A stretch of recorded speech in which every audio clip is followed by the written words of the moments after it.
En primer lugar, en nombre del Grupo de Estudios sobre Familia, Género y Subjetividades, agradecerles a todos y a todas que estén acá, especialmente a María, que tuvo que viajar unos cuantos kilómetros para estar acá, habiendo llegado hace muy poco de Alemania y con muchas cosas por hacer. Entonces te agradecemos un montón que te hayas tomado el tiempo y que estés hoy acá con nosotros. María, supongo que varios de ustedes lo saben, pero de todas maneras es historiadora, es investigadora del CONICET y docente de la Universidad Nacional de Quilmes, es doctora en Historia por la Universidad de Buenos Aires y realizó estudios postdoctorales en la Universidad de Chicago y ha sido investigadora visitante en las universidades de Uppsala, California, Berkeley, en Oslo, y también ha estado recientemente en el Instituto para el Estudio de las Emociones del Max Planck en Berlín. La dejo ahora a ella y les agradezco nuevamente estar aquí. Bueno, muchas gracias Inés por la invitación. La verdad que para mí es un honor poder venir de nuevo a Mar del Plata. Bueno, algunos de los que están en el público estuvieron en el invierno que dio un seminario sobre historia de las emociones. En absoluto me resulta ni cansador el viaje, ni nada, me resulta un placer y un paseo, y la verdad que la ciudad me encanta y la universidad también, así que estoy muy agradecida, y además también me resulta sumamente estimulante tener un espacio en donde pueda hablar de un tema que no es tan corriente, de investigación que no es tan corriente en Argentina, y bueno, por lo menos creo que hay gente que, aunque sea por intriga, quizá se interesa en el tema, que muchas veces, a veces cuando comento con colegas que hago historia de las emociones, la reacción de ellos es bastante emocional. Así que me resulta súper estimulante poder contarles un poco a ustedes sobre la historia de las emociones. Bueno, traje unas pequeñas diapositivas para ver, solo para que conozcamos las caras que por ahí no todos conocen de algunos de los historiadores como más célebres que trabajan con la historia de las emociones. Y bueno, básicamente la pregunta que los historiadores nos hacemos es si las emociones tienen un pasado, ¿no?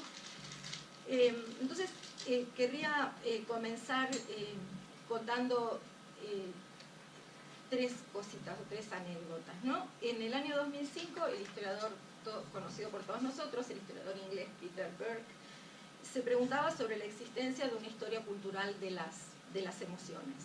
Creo que lo hacía de manera retórica, me parece a mí, no solo porque para ese entonces, para el 2005, la historia de las emociones ya, digamos, se habían publicado gran parte de los trabajos que eran considerados como fundacionales, o que ahora se consideran, mejor dicho, como fundacionales de la historia de las emociones, sino también porque ese artículo que Peter Burke tituló "Is there a cultural history of emotions?" estaba publicado en un libro, era parte de un libro de Penelope Good y Helen Hills, que se llama Representing Emotions, New Connections in the History of Arts, Music and Medicine, ¿no? Con lo cual entiendo que la pregunta era retórica.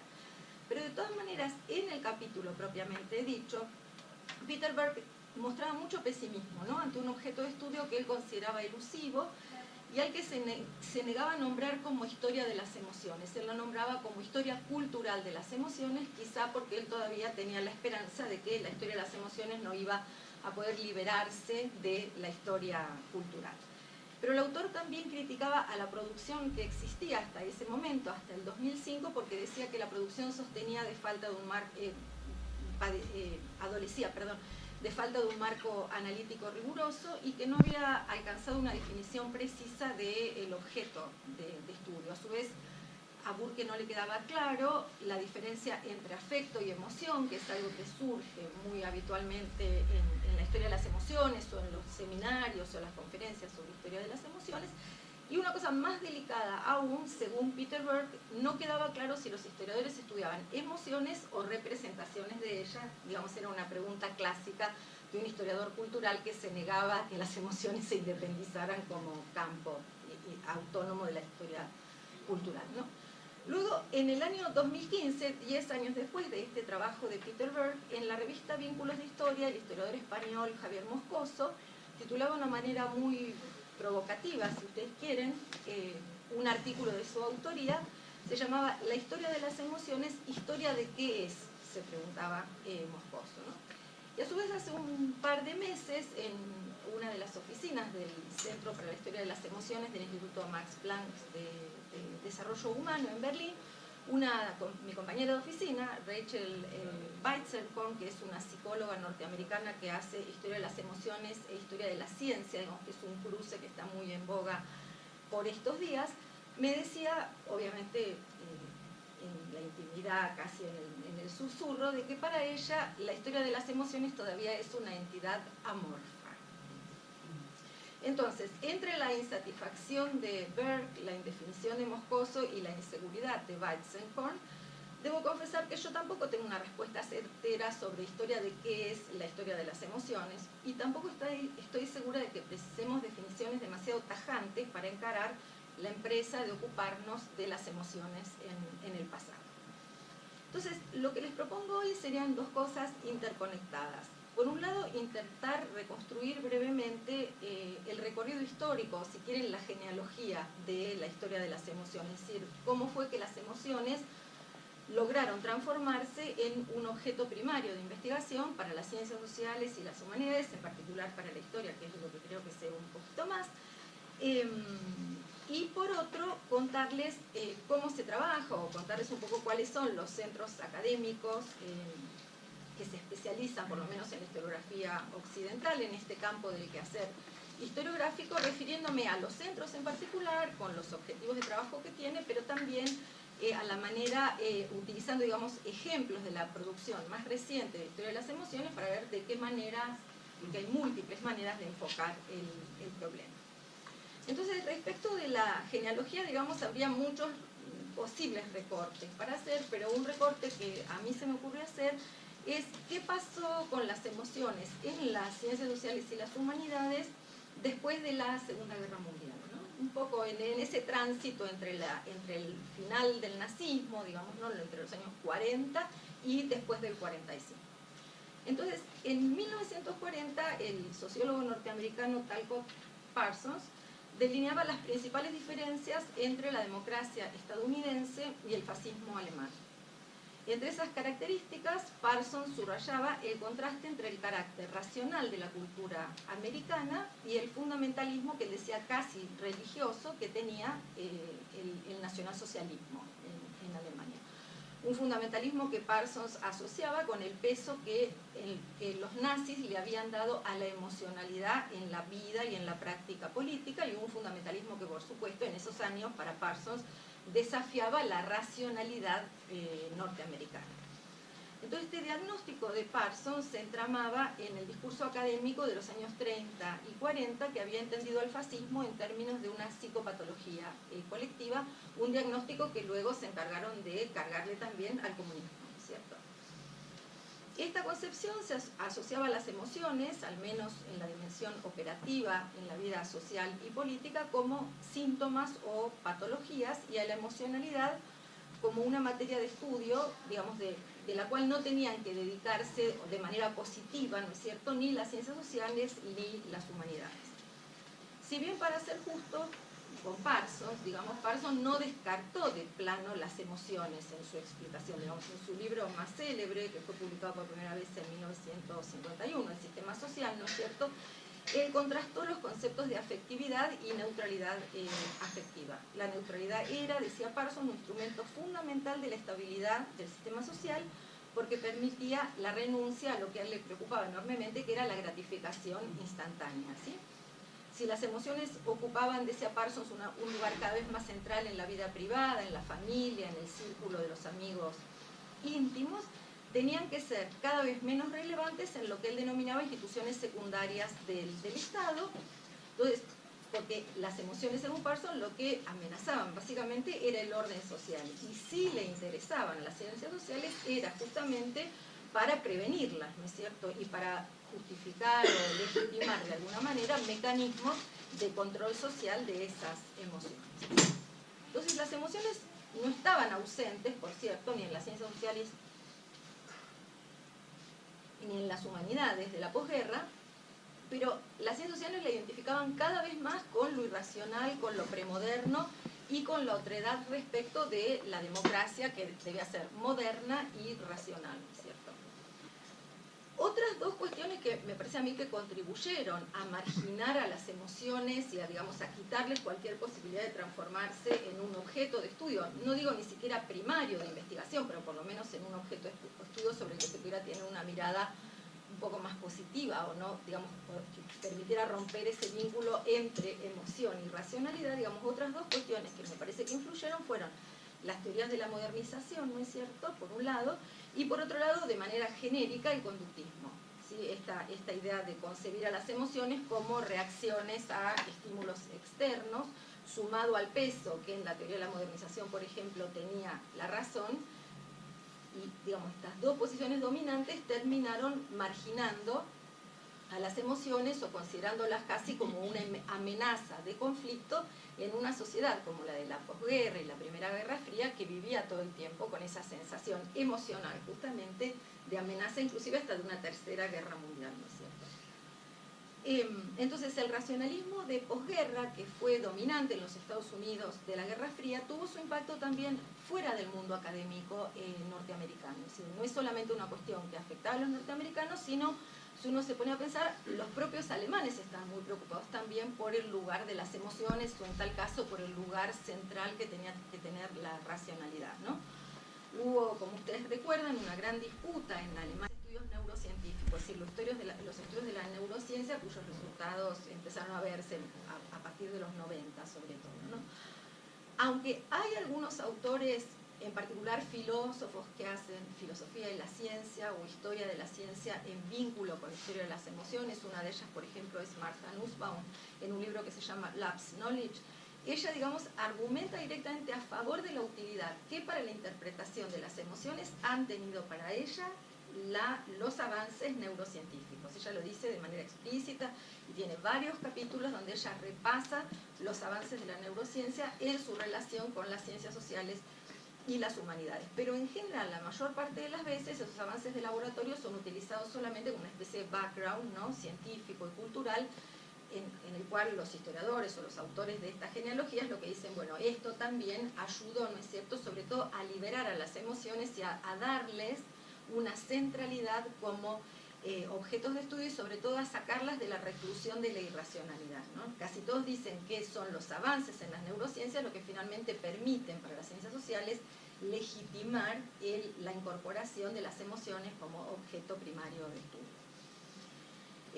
De hecho, muchos historiadores de las emociones toman algunos autores de la neurociencia y la psicología, pero para mí me parece que los toman más como para hacer, o sea, más como una demostración de erudición que porque efectivamente luego puedan hacer un traslado de lo que estos autores plantean al trabajo concreto de las emociones en el pasado. Dos libros que se citan todo el tiempo son El error de Descartes. Digamos, Antonio Damasio, este neurólogo portugués, es ultra citado por todos los que estudian historia de las emociones. Y luego, que es un libro de 1994, y al año siguiente, digamos, el concepto de inteligencia emocional y el libro, ¿no es cierto?, de Daniel Goleman. Y esto es todo el tiempo citado. Pero yo lo que diría es que básicamente estos autores, para lo que nos han servido los historiadores, es para lo que les decía más temprano, para sacar a las emociones de la irracionalidad y para lograr legitimar a nosotros como historiadores, incluirlas como un objeto de estudio que a su vez está desasociado de todos los prejuicios que existían sobre las emociones en la posguerra y la Guerra Fría.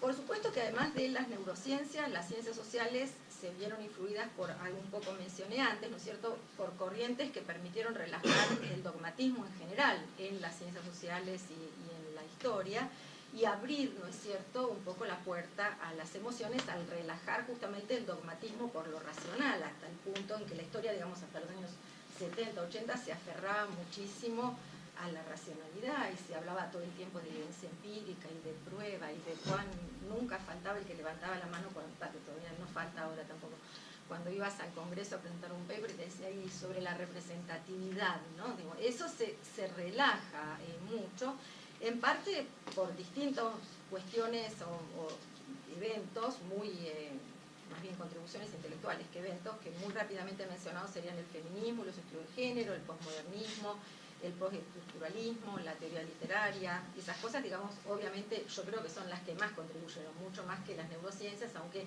para los historiadores quede bien, quede cool decir, bueno, yo leí a Antonio Damasio, ¿no? Más allá de si lo entendieron o no.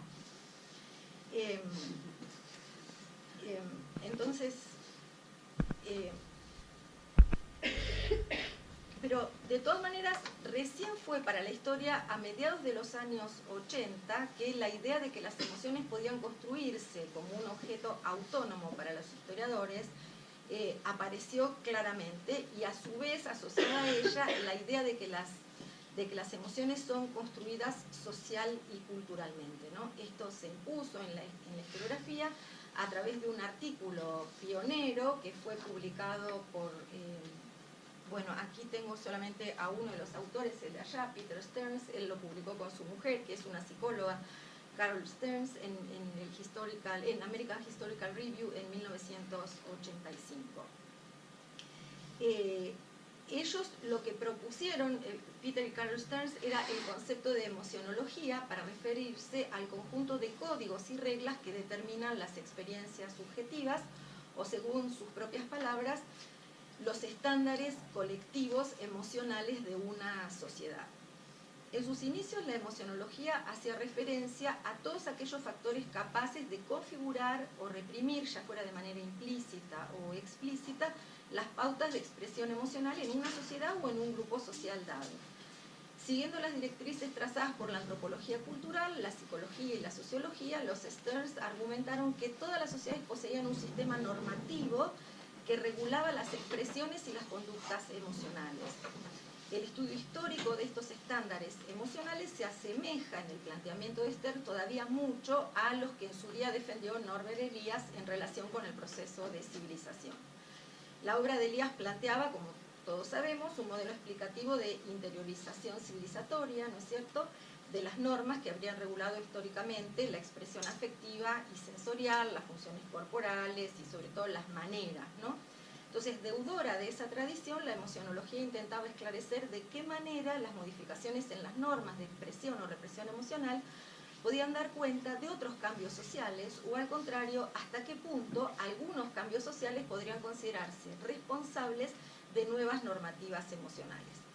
De este modo, esa emocionología de los Stearns lo que intentaba en los años 80 era integrarse al contexto de la historia social y ocupar un lugar en ese debate tan caliente que había en esos años respecto de la transición de la sociedad premoderna a la sociedad moderna. Pero sin embargo, casi 20 años más tarde, en el capítulo introductorio al libro Doing Emotions in History, a este que les mostré antes, al libro este del medio, que fue publicado en 2014, Peter Stearns hacía una revisión de aquel concepto de emocionología y de la perspectiva que él y su mujer habían tomado en ese trabajo del American Historical Review, y él se propone ahí, en este libro de One Emotion in History, separar al proceso de civilización de las emociones. En parte, dice él, por lo teleológico del primero, por los problemas cronológicos que implicaba seguir al pie de la letra la propuesta de Norbert Elias, y porque no necesariamente las maneras, que era lo que más le preocupaba a Norbert Elias, pueden ser equiparadas con las emociones. Asimismo, en ese texto, en este de Doing Emotion in History, Stearns pone en duda que alguna sociedad pudiera haber sido tan desenfrenada como las caracterizaciones del medioevo que hacían Elias o Huizinga, ¿no? Y en ese sentido, él recupera a otra historiadora que es, junto con Stearns, yo puse estos tres autores porque para mí son tres autores fundacionales del campo, a la historiadora norteamericana que es una medievalista, Barbara Rosenbein, ¿no? También dedicada al estudio de las emociones, que acuñó un concepto que es el concepto de comunidades emocionales, que son grupos de personas, dice Rosenbein, que adhieren a las mismas normas de expresión emocional y valoran o proscriben emociones iguales o relacionadas. Esta Barbara Rosenbein lo que hace es introducir correctivos empíricos y sobre todo metodológicos, ¿no? Porque ella es una de las pocas autoras que tiene un trabajo fundacional metodológico para la historia de las emociones. Entonces ella hace mucha corrección y abre una veta de investigación, Y también ella pone en discusión lo que ella llama el modelo emocional hidráulico, en el que las emociones eran como impulsos corporales no controlados, ¿no? En estas perspectivas de Elías o de Huizinga. Y ella justamente al contrario, lo que ella dice es que aún en esa sociedad que estos autores describían como impulsiva y descontrolada, había mecanismos de control emocional, digamos, había estándares emocionales y mecanismos de control, y que esos mecanismos de control eran ejercidos dentro de lo que ella llama las comunidades emocionales, que no me voy a dedicar mucho a eso, pero son sumamente específicas para ella, son bastante pequeñas. Un monasterio, por caso, que es uno de los objetos de estudio que a los que ella se ha dedicado ampliamente, configura, eso se puede discutir, ¿no? Para ella, una comunidad emocional. Ella dice, bueno, en esos lugares era donde efectivamente se delineaban comunidades normativas que tenían no solo estándares emocionales compartidos, sino también mecanismos de control emocional. En cualquier caso, digamos, más allá de las salvedades de Stern y Rosenbein a la influencia sobre todo de Elías, ¿no? Otro de los historiadores de las emociones cuyo trabajo es también considerado fundacional es el que está en el medio, que es también norteamericano, William Ready. Él entra, digamos, a estudiar las emociones en el marco propuesto por la idea de civilización o por la lógica de la transición de la sociedad occidental premoderna a la moderna. Y ese le ha valido numerosas críticas, entre ellos de la propia Rosenbein. Él publica un libro muy célebre en el año 2001 que se llama La navegación de los sentimientos, sería la traducción, ¿no? De Navigation of Feelings, que también, digamos, ahí él también tiene como Rosenbein una propuesta, no sé si exactamente metodológica, pero una reflexión teórica que generó mucho debate, pero que es muy interesante, y algunos de cuyos conceptos todavía siguen siendo muy utilizados por los historiadores de las emociones. Él utiliza un modelo que se basa en la represión emocional, fundamentada en la existencia de lo que él llama regímenes emocionales, ¿no? El autor Ready propone un marco conceptual inspirado en las teorías del lenguaje y la psicología cognitiva para comprender las emociones en el contexto de una realidad discursiva sin perder de vista el papel de la historiografía del cambio. Por eso que digo que tiene una entrada que no es muy distinta de la que hacía Elías, por ejemplo, ¿sí? Con toda la sofisticación que un tipo que escribe un libro como este en el año 2001 tiene desde el punto de vista teórico y conceptual. De hecho, él parte de este concepto él parte de la idea, digamos, de que las expresiones emocionales no son ni completamente naturales ni enteramente construidas, y él se inspira para eso en la teoría de los actos de habla, ¿no? de John Austin. Entonces él sostiene que las emociones tienen un carácter performativo, y para eso, para estudiarlas, elabora una propuesta teórica alrededor de varios conceptos. Uno de ellos es el concepto de motives, que serían los repertorios emocionales existentes en un régimen dado, el de régimen emocional, navegación emocional, sufrimiento emocional y refugio emocional. Entonces él dice que los emotives son manifestaciones codificadas, esto es sumamente interesante, me parece a mí, que tienen un efecto sobre el sentimiento vivido subjetivamente. O sea, el peso del repertorio del régimen incide sobre la manera en que el sujeto experimenta la emoción, según Ready, ¿no? Y con esto lo que trata es, además la disputa empieza en 1961, lo que se llama la disputa por el positivismo, ¿no es cierto? Estos intelectuales alemanes que son tan amigos de esas disputas enormes y públicas, en el que se enfrentaron el racionalismo crítico de Popper por un lado y la teoría crítica de la Escuela de Frankfurt, en ese momento representada por Adorno. Y esta en realidad es una disputa que no termina ya a principios de los 60, sino que, como ustedes bien saben, se prolonga durante toda la década, e incluso hay como un relevo generacional, ¿no es cierto? Porque luego Albert y Habermas van a relevar de alguna manera a sus maestros en esa disputa. Y yo pensaba, por ejemplo, en Habermas, ¿no es cierto? En la década del 50 es perfectamente entendible que reaccionara de esa manera, pero también está bueno recordarlo, ¿no? Él se nutría de las ciencias sociales norteamericanas, y también reflexionaba sobre las formas racionales y patológicas de organización social a la luz de la preocupación que él tenía en plena época de Adenauer, ¿no es cierto?, por una democracia todavía en proceso de consolidación, una democracia todavía nueva. De hecho, él utilizó la expresión pathos, ¿sí?, para significar diagnóstico y cura, ¿no es cierto? de alguna manera está muy cerca de la perspectiva de Parsons, en el sentido de que también la carga emocional que había en la política del Tercer Reich le servía a él para diagnosticar que ahí había una patología política y social, y que la democracia de Adenauer, la democracia que fuera, que le gustase, digamos, de qué orientación política le gustase, a Habermas de alguna manera iba a ser la cura, ¿no es cierto?, para la sociedad alemana. También otros historiadores, u otros intelectuales célebres, mejor dicho, de la época en Alemania, como el historiador Hans Ulrich Wehler, atribuía la marginación de las emociones a la experiencia de la guerra y de la posguerra, ¿no? Decía que para las generaciones que habían tenido esa experiencia, y lo cito a Wehler, el control de los afectos es una precondición indispensable para la supervivencia física y psicológica. Las emociones deben expresarse solo en la familia y con los amigos cercanos, bien, o sea, con claras resonancias del Popper, ¿sí? Y si acaso entran en el mundo académico, decía Hans Ulrich Wehler, deben hacerlo de una forma mediada. Sin embargo, como lo mostró este libro, que se llama, que no está traducido al español, que se llama La racionalización de las emociones, que es un libro que tiene ya bastantes años, Uffe Jensen es un historiador que trabaja en el Instituto Max Planck, con Daniel Morat. En el capítulo introductorio que Morat y Jensen escriben a este libro, La racionalización de las emociones, lo que ambos autores plantean es que esa tendencia a marginar a lo emocional, que se ve con tanta claridad en los años de la posguerra y de la Primera Guerra Fría, en realidad sigue los pasos de un proceso bastante más largo que ambos autores ubican entre fines del siglo XIX y los años 30. En esa época las emociones estaban en la mira de las humanidades, dicen Jensen y Morat, en dos sentidos. Por un lado, se las consideraba como puramente psicológicas, no cognitivas y no intencionales, y en esto tuvo un papel fundamental el psicólogo norteamericano William James y su par también Langer, ¿no?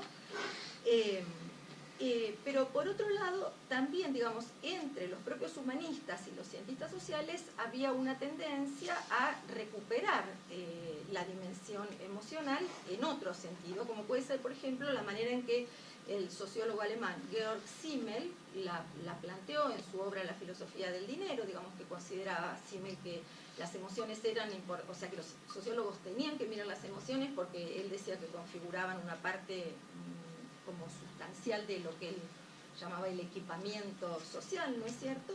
Y también, si uno piensa, por ejemplo, en la ética protestante, ¿no es cierto? El miedo fue, en Weber, un factor explicativo esencial, ¿sí? Y luego otro mucho más conocido nuestro, del cual hemos hecho un gran culto, que es Norbert Elias, ¿no? Él hizo del control de los sentimientos una de las explicaciones centrales del proceso de civilización. Entre los historiadores también, ¿no?, de esta larga etapa que trazan Uffe Jensen y Daniel Morat, Huizinga, ¿sí? La perspectiva que él tenía sobre, digamos, esas emociones desenfrenadas, o esos sentimientos desenfrenados infantiles de la Edad Media. Y luego, digamos, en 1941, un artículo muy célebre que hoy día casi todas las genealogías de la historia de las emociones lo toman como referente, que es un artículo publicado en ANAS por Lucien Febvre, donde Lucien Febvre hace una advocación a sus colegas para historiadores, ¿no es cierto?, para que la historia se ocupe de los sentimientos, ¿sí? Después de eso podemos debatir la diferencia o no. Pero de todas maneras, las emociones ahí siempre estaban contrastadas con la modernización de la sociedad, y la perspectiva con la que se miraban las emociones es la perspectiva de un curso de la historia que era teleológico y que iba a pasar de lo irracional a lo racional, y la racionalidad, o lo racional mejor dicho, estaba vinculado con la modernización, con la civilización. Entonces, lo que ocurrió después de 1940 no fue, tienen razón creo yo Jensen y Morat, no fue completamente nuevo, sino que lo que hizo las ciencias sociales y las humanidades en la posguerra, en buena medida por el impacto que significó tanto en Estados Unidos como en Alemania, que por otra parte tuvieron un sumamente intenso y fructífero intercambio intelectual en aquellos años. Hay siempre una tendencia a pensar que los Estados Unidos terminan influyendo sobre el mundo académico americano, pero también hay que pensar cuántos intelectuales alemanes se fueron durante el Tercer Reich a los Estados Unidos y cómo eso generó un flujo de intercambio intelectual. Entonces, lo que ocurre no es que, digamos, efectivamente se puede poner en esa continuidad del siglo XIX que plantean Jensen y Morat, pero lo que las ciencias sociales hacen fue deslegitimar y marginar a las emociones de la comprensión de la sociedad y de las democracias modernas. Y cuando las emociones eran evocadas por los cientistas sociales, se las usaba para vincularlas siempre con el control social o para legitimar el uso del control social. Entonces, esta situación de marginalidad permaneció prácticamente inalterada, me parece a mí, por lo menos hasta los años 60, fines de los años 60, y de allí en más, de manera gradual, las emociones empezaron a ocupar, cuando digo emociones, o sea, hablo de manera genérica cuando me refiero a emociones, porque la historiografía francesa de mentalidad, por ejemplo, hablaba de sensibilidad y de sentimientos, ¿no? Pero en cualquier caso, lo que se produce durante finales de los 60 y durante los 70 es, digamos, que las emociones van ocupando gradualmente un espacio en el interés de los historiadores y se da primero lo que se llama giro afectivo para luego, ya muy a fines del siglo XX, lo que llamamos el giro emocional. Entonces, este giro lo que hace, el giro afectivo, es sacar de las emociones a las emociones de la pequeña provincia de la irracionalidad, dejan de ser, digamos, un objeto del que se ocupaban básicamente la psicología, las bellas artes, y de a poco se va a ir transformando en un objeto autónomo de investigación para las ciencias sociales y también para la historia. De hecho, como en general siempre ocurre, la historia llega bastante tarde a este campo, ¿no? Si uno piensa en varios momentos de renovación historiográfica, pienso, por ejemplo, en la renovación analista de la historia, ¿no?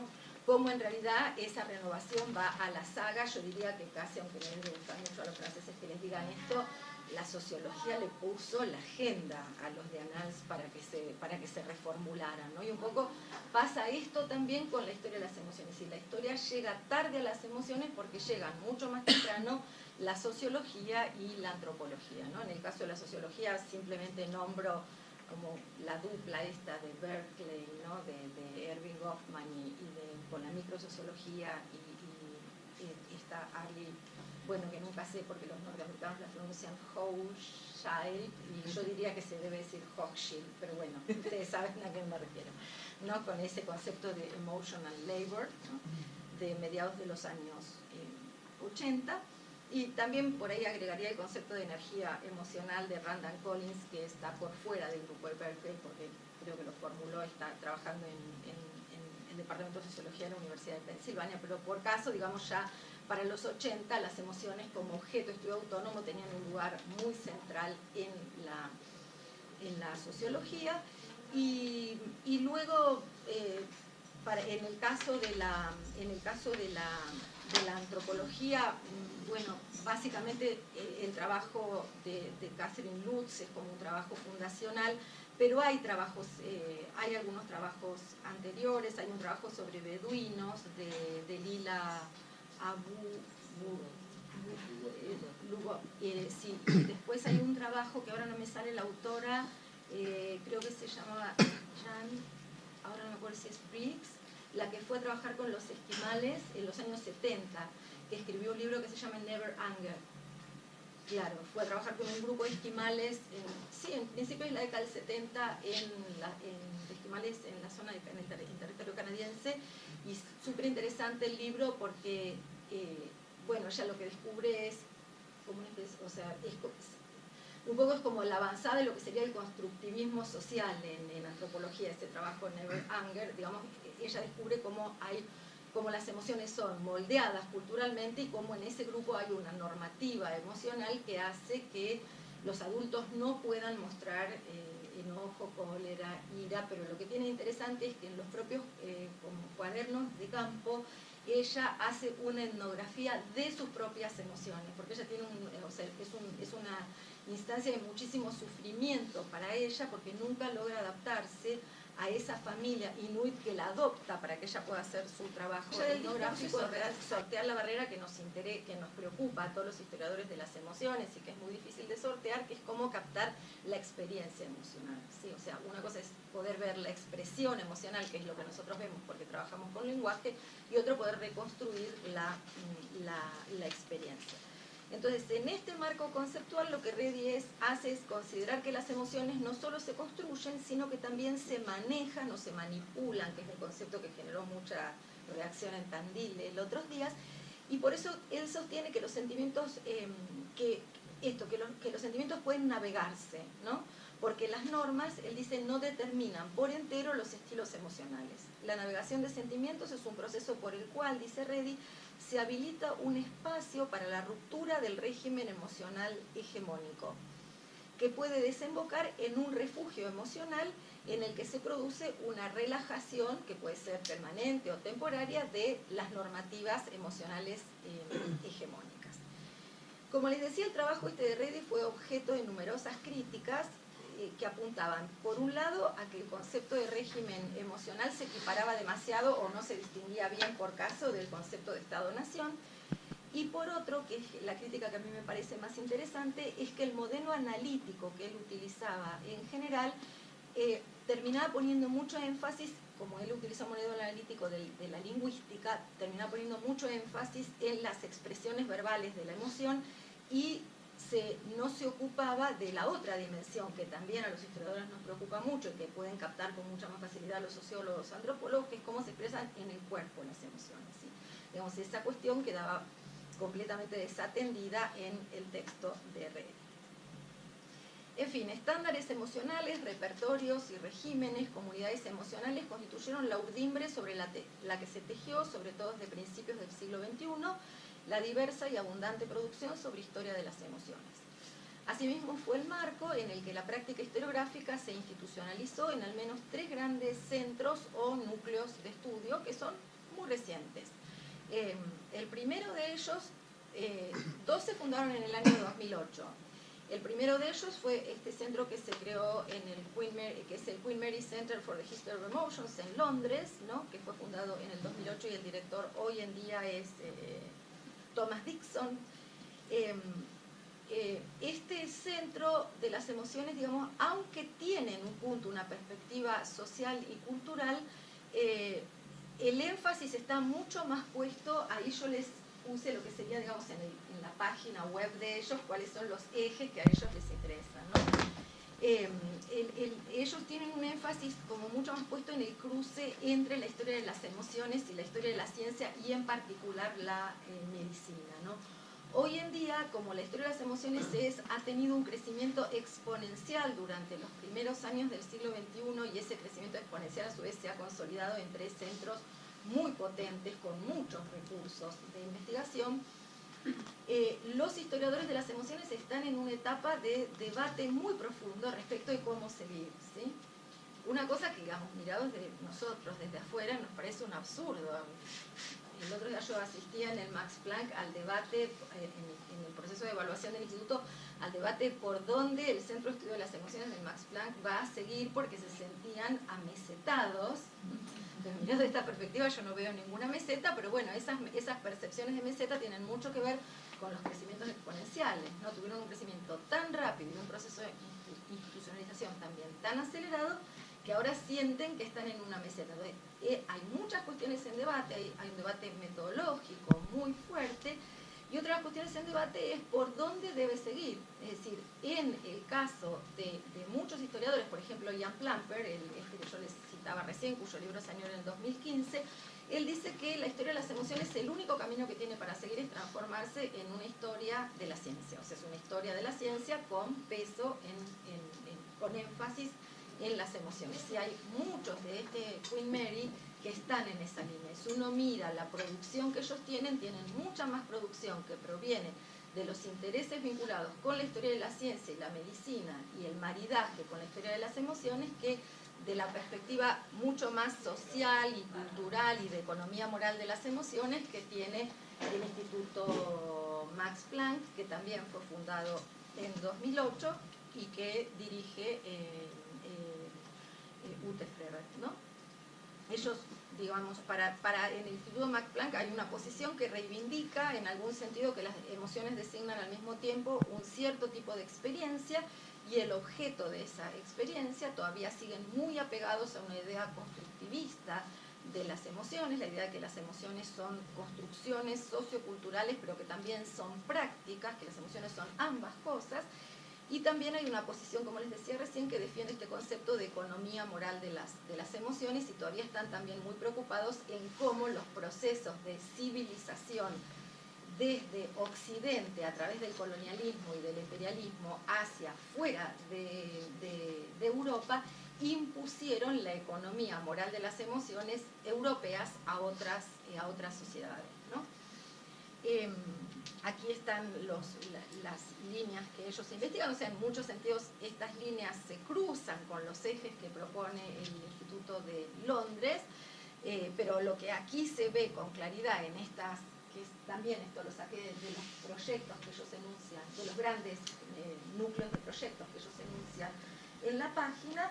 Por ejemplo, aquí el peso de la relación entre emoción-medicina o emoción-ciencia es prácticamente inexistente, a pesar de que existe ahí en el Max Planck un núcleo que está financiado por estos grupos de investigación Minerva, que lo dirige una historiadora que se llama Bettina Hitzer, que trabajan con un tema que está muy de moda ahora, que son las oncoemotions, ¿no? Las emociones vinculadas con la enfermedad del cáncer. Pero son casi como una excepción a lo que es la normativa general de abordaje de las emociones en el instituto. De hecho, me llamó la atención el otro día que la evaluación trianual que le hacen al instituto, donde los investigadores los centros tienen que presentar sus resultados de investigación trianuales, Ute Frege presentó al centro y luego dejó que Bettina Hitzer sola presentase el proyecto Minerva, ¿no? Entiendo que tiene que ver también con la solvencia que Frege puede tener para presentar un proyecto sobre oncoemotion, pero también habla respecto de cuáles son los alineamientos en términos de intereses de investigación en el centro. Y por último está este centro en Australia, que es el más reciente, que fue fundado en el año 2011, que este es un centro que lo financia como si fuera nuestro CONICET, así el CONICET australiano, de Australian Research Council, y es muy particular porque es un centro que funciona en 5 campus. Tiene el núcleo principal está en la Universidad de Western Australia, y luego tienen sede en Sydney, Adelaida, Melbourne y Queensland. El director es Andrew Lynch, que es un profesor de inglés y estudios culturales, es medievalista y trabaja con literatura inglesa. Pero la particularidad que tiene, o las dos particularidades yo diría que tiene este centro, es primero que estudia la etapa premoderna, mientras que todos los otros estudian la etapa moderna. Entonces ellos, el marco cronológico que se ponen es de 1100 a 1800 y les interesa básicamente estudiar en esta época las emociones europeas y cómo esas emociones impactan en Australia. Pero a su vez tienen toda otra cuestión, porque como entiendo que debe ser que como son, a lo mejor imagino yo que Australian Research Council les debe exigir que hagan trabajos de extensión. Tiene una cantidad enorme de trabajos de extensión vinculados con el teatro, la música y las emociones. O sea, son súper activos. Y ahí les traje más o menos los ejes sobre los que ellos están trabajando. Pero la otra particularidad que ellos tienen, además de que trabajan con la etapa premoderna, es que ellos están sumamente preocupados por la cuestión metodológica. O sea, ellos son hoy día los que están como en punta de los debates de cuáles son las metodologías más adecuadas para trabajar historia de las emociones. Y recientemente ellos acaban de crear una... no se me fue, ¿a dónde la tengo? Ahí esta es la revista que se publica creo que se publica en el centro que está en la Universidad de Adelaida, y que la dirige esta historiadora joven de las emociones que está súper célebre hoy en día, que es esta Katie Barclay. Ella dirige la revista y de hecho la revista sacó su primer número este año, y vi que ahora tienen un call for papers para el 2019 donde piden papers solamente innovadores desde el punto de vista metodológico. Claramente Eso es como lo que, digamos, el sello que los distingue a ellos, por ejemplo, de Max Planck o de Kurzweil, ¿no? Bueno, y para ir cerrando, porque ya les charlé un montón, me gustaría dar algunos ejemplos de la manera bastante disímil en que se trabajan las emociones, incluso dentro de los propios centros. De manera muy grosera yo diría que hay como tres grandes abordajes. Uno que es el que se centra en una emoción en particular. Por ejemplo, este libro de Peter Stearns, Anger, y de su mujer, él escribe mucho con su mujer, y este otro de Susan Matt sobre homesickness, que sería como nostalgia. ¿Cómo traduciríamos nosotros como nostalgia?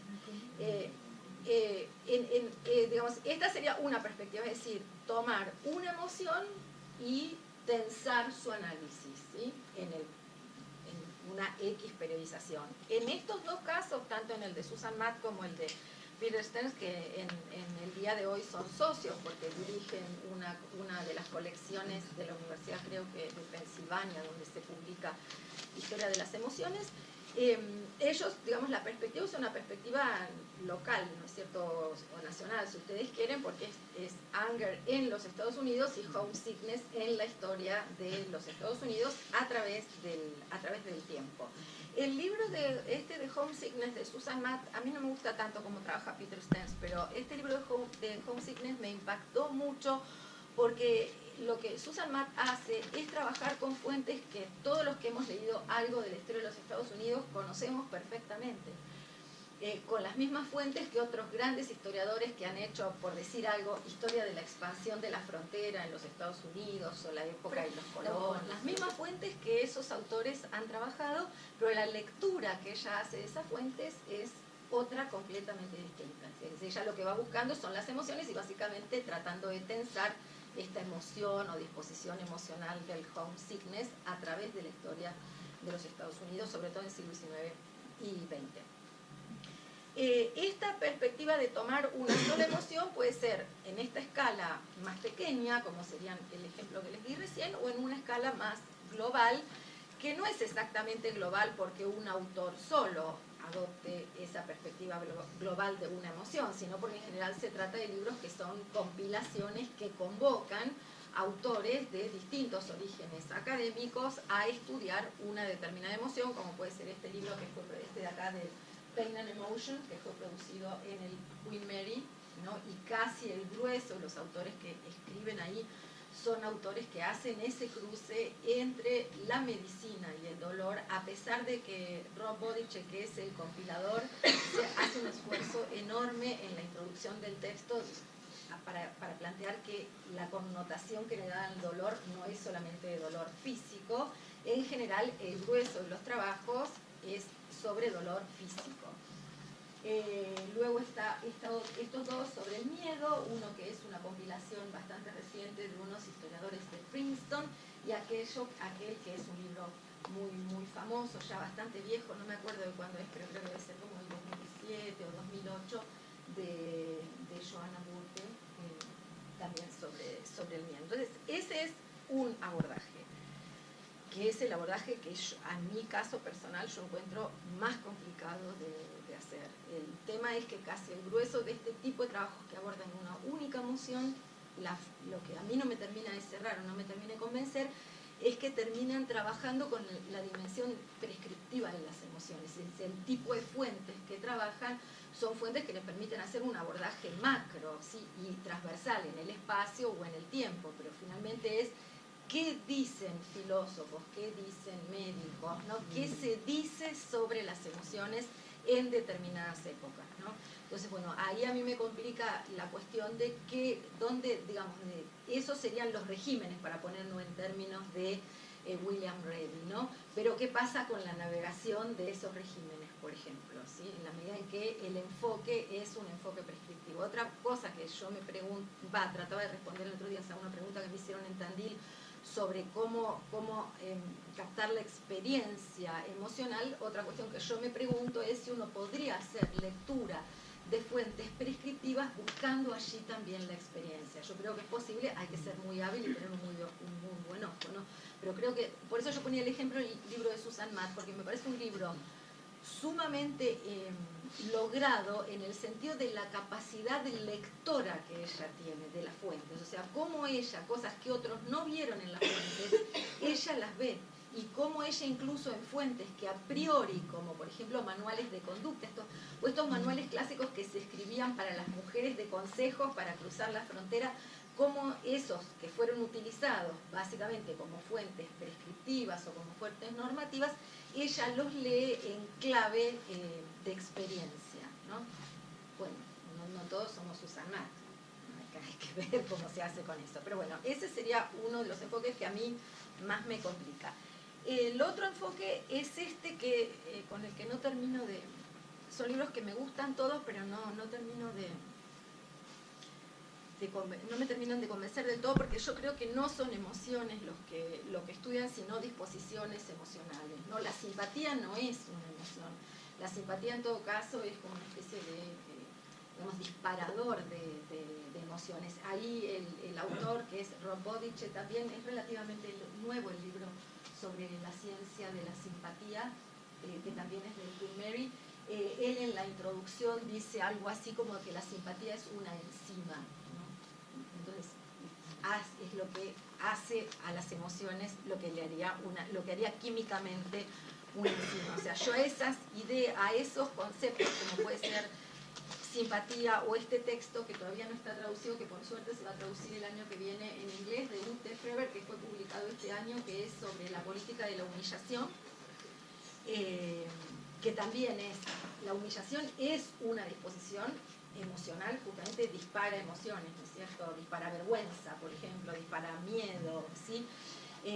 Bueno, ella lo que hace es estudiar a través de un periodo de 250 años con fuentes en general prescriptivas, porque uno podría decir que, por ejemplo, bueno, la foto esa por supuesto está tomada de las pelonas después de la liberación en Francia, ¿no? De las mujeres que habían tenido relaciones con los soldados alemanes. Bueno, ella lee las fuentes, ¿no? O las filmaciones que hay sobre estos escarnios públicos de estas mujeres francesas en clave prescriptiva, ¿sí? Para hacer un trabajo muy general sobre un único objetivo que ella tiene, que es trazar la historia de la humillación. Una cosa que tiene muy interesante el libro es que ella muestra cómo la humillación que estaba en general en manos del Estado, en la actualidad ha pasado a estar en manos privadas, ¿no? En manos de particulares, que es en manos, por ejemplo, el ejemplo del bullying, ¿no? Que son individuos, ¿sí? Que pueden en un espacio público, pero en principio no controlado por el Estado, que ejercen esa humillación, ¿no? Y luego un libro que confieso que no lo leí, que lo mandé a comprar solamente, que también es muy nuevito, que es el último libro de Javier Moscoso, que se llama Promesas incumplidas, y ahí no se alcanza a ver bien el subtítulo, pero es sobre las fuentes históricas de la indignación.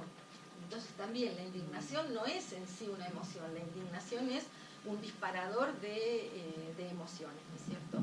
En ese debate que les decía hace un rato, en el que están los historiadores de las emociones que se sienten amesetados, mientras que Jan Plamper propone que el futuro de la historia de las emociones tiene que ir por el lado de la historia de la ciencia, Javier Moscoso, no hace mucho tiempo, era cosa de un año, ahora me doy cuenta por qué, porque estaba preparando este libro, él dice que tiene que ir por el lado de la política, ¿no? Y está claro acá, ¿no es cierto? Son todas las promesas políticas incumplidas desde la egalité para adelante. ¿Sí? Y bueno, y por último, la última forma, hay otra cuestión que antes de... Esto es como una cuestión en el medio, pero que a su vez es como muy alemana. Yo creo que es como muy del Max Planck y además es muy de la historiografía alemana. O sea, la idea de hacer cartografías de las emociones o sobre todo léxicos emocionales. O sea, en el Max Planck últimamente están muy preocupados por la dimensión semántica de la emoción. Es decir, ¿por qué quiere decir una determinada palabra? ¿A qué se refiere ira en el siglo XVIII? ¿Es lo mismo que en el siglo XIX? ¿Qué quiere decir amor para una inmigrante italiana de los 1900 en un conventillo de Buenos Aires que para una mujer de clase media neoyorquina en la misma época? trabajan, ¿no? Están muy preocupados por esa cuestión, por la cuestión más bien semántica, no digamos como signos de experiencia emocional, estudiarlo, sino el contenido en términos de traducción, ¿no? Que determinadas palabras que refieren a emociones tienen. Y en ese sentido también está este libro, hay un libro también ¿qué dice ahí? No me acuerdo cómo se llama este libro, es de Thomas Dixon. Sí, From Passion to Emotion, claro, es un libro también conceptual donde Thomas Dixon lo que hace es tratar de ver justamente cómo básicamente la psicología terminó apropiándose de las pasiones y transformándolas en emociones, ¿no? Y también es en el campo siempre clásico del Queen Mary, en el campo de la historia de las ciencias cruzada con las emociones. Pero por último, estos son los otros tipos de trabajos donde el análisis de las emociones es, yo creo que, si bien es la dimensión central del trabajo, no es su única preocupación o la única preocupación del historiador, ¿no?